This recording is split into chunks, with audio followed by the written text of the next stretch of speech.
नमस्कार मित्रांनो, आपल्या चॅनलमध्ये आपलं सर्वांचं स्वागत. मग आज आहे ना, मी अतिशय महत्त्वपूर्ण अशी माहिती देणार आहे. तर चला, आपल्या चॅनलवरती कोणी नवीन असेल तर आपल्या चॅनलला लाईक करा, सबस्क्राईब करा आणि बेल आयकॉन बटन दाबून ठेवा, जेणेकरून असेच नवनवीन व्हिडिओ मी तुमच्यापर्यंत पोहोचत राहील. माझी वहिनी आहे तिकडे बघा, तर ती ऐकते काय बोलतोय ते. तर चला, आपल्या व्हिडिओला सुरुवात करू. आज इकडे खेडेगावाकडे लाकडे तोडली जातात आणि त्याची एवढी साठवण केली जाते. तर ती का केली जाते आणि कशासाठी केली जाते ते आज आपण या व्हिडिओमधून बघणार आहोत. तर चला बघूया. आता आपल्याला किती लाकडे दिसत आहेत इथं. तर आता मी चाललो आहे म्हणजे घराच्या पाठीमागे. तर लोकांनी जागजागीच लाकडं तयार करून ठेवलेले आहेत. तर इथे साईडला बघू शकता लाकडं तोडलेली आहेत आणि त्याच्यावरती कपडे वाळत घातलेले आहेत.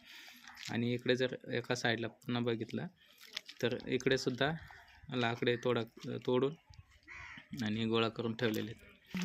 असे अनेक जागजागीच आपल्याला लाकडं दिसत आहेत बघा. इथं सुद्धा आहेत बैल बांधलेले साईडला आणि एका साईडला ही लाकडं दिसत आहेत. तर अशी लाकडे तोडून जर आपण ठेवली तर ती पावसाळ्यामध्ये कामी येतात.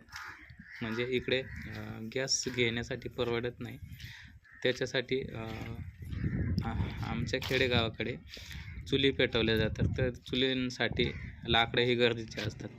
तर इकडे सुद्धा आपण बघू शकतो की किती लाकडं तोडलेली आहेत, अजून तोडून ठेवायचे बाकी आहेत. तर ही काही मोठी झाडं तोडली जात नाही, तर जी झुडपं असतात म्हणजे छोट्या हाईटची, तर ती तोडून त्याची साठवण केली जाते. फॉरेस्टवाल्याने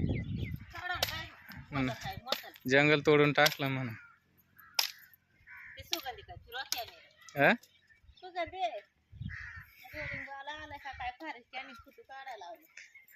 तिला सूट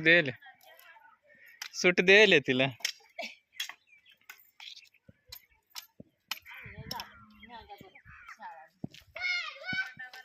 तर बघा या साईडला सुद्धा लाकडं तोडलेले आहेत, जागजागीच ढीग मारलेले आहे लाकडांचे.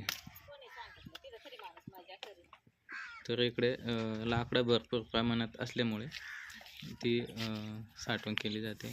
इकडे सुद्धा लाकडं दिसत आहेत आपल्याला. तर प्रत्येक घरी अशी लाकडे तोडून त्याची साठवण केली जाते 4 महिन्यासाठी. उन्हाळ्यात काही नाही, ही पावसाळ्यासाठी केली जाते. कारण पावसाळ्यामध्ये ओली लाकडं असतात आणि ते पेटण्यासाठी चांगली नसतात, त्यामुळे त्याची साठवण आत्ताच केली जाते. तर मित्रांनो, हा व्हिडिओ कसा वाटला कमेंट बॉक्समध्ये मला कळवा आणि आपल्या व्हिडिओला नक्की शेअर करा, लाईक करा, सबस्क्राईब करा. धन्यवाद.